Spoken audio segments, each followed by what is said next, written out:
Our lesson today is on shotguns or rifles or guns in general. The way we say that is un fusil, un fusil.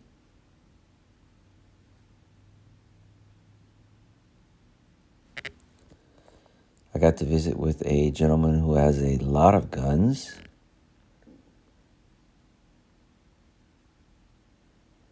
Il a un tas de fusils. Il a un tas de fusils.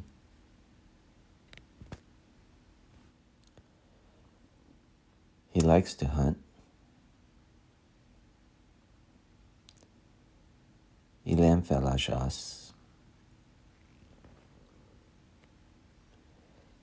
Here you see his grandfather's pirogue.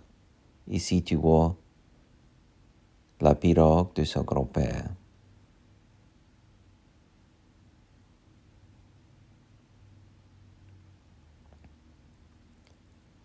It's his grandfather's pirogue. C'est la pirogue de son grand-père. C'est la pirogue de son grand-père.